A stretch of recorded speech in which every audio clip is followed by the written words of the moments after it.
Plus de 300 auditeurs reçoivent leur certificat de fin de formation sur les droits de l'homme et de la femme. Ils appartiennent respectivement aux 12e et 3e promotions de ces filières initiées par l'Université des droits de l'homme d'Abidjan.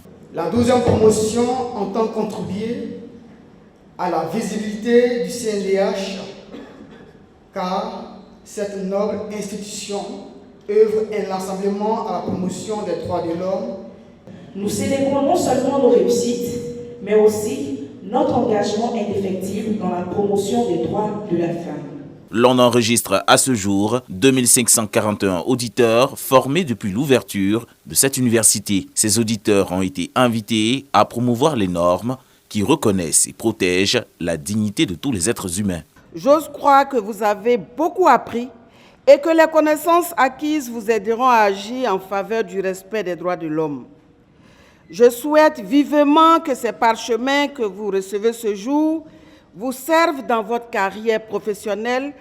Et chaque fois qu'on parle des questions de droits de l'homme, des questions de gouvernance, des questions de lutte contre la corruption, je demande toujours que chacun des auditeurs ait en vue le rêve porté par la Côte d'Ivoire. Ouverte depuis le 1er février 2018, l'Université des droits de l'homme d'Abidjan a pour mission de vulgariser les droits de l'homme en renforçant les capacités des acteurs qui s'y intéressent.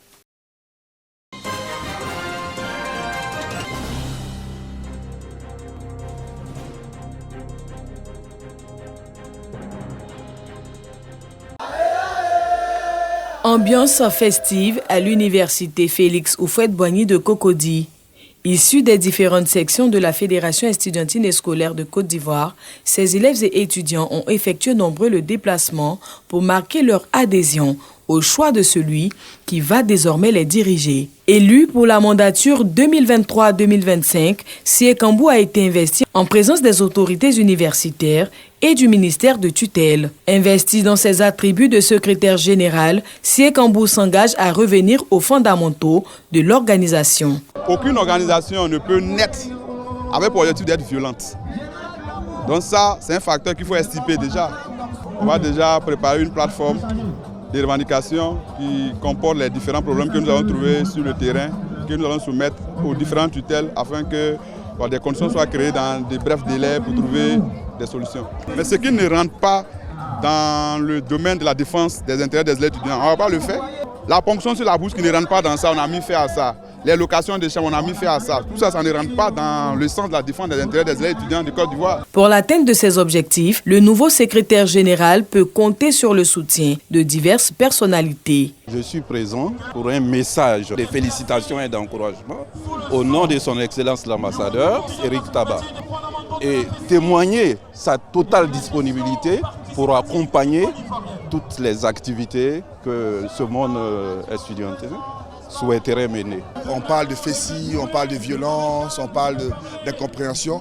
Si nous, les grands frères, entre guillemets, qui ne sont plus étudiants, mais qui travaillons maintenant, si on ne revient pas vers eux pour leur donner les rudiments de la bonne conduite, je pense qu'on sera toujours en train de les blâmer. Nous sommes venus le soutenir dans sa nouvelle vision qui est de repositionner la fessie. Il a bien commencé, d'abord en donnant confiance aux étudiants, à tous les étudiants, toutes les sensibilités syndicales y comprises. Mais pour rassurer les étudiants de ce que la FESI est là pour leurs problèmes, mais pas pour aller contre ces étudiants, leurs intérêts. Surtout les problèmes de chambre, les cités universelles, les problèmes de bourse et autres. Donc nous sommes venus quand même le soutenir dans cette action qui a commencé à mener déjà. Par cette investiture, Sié Kambou devient le 12e secrétaire général de la Fédération estudiantine et scolaire de Côte d'Ivoire, FESI.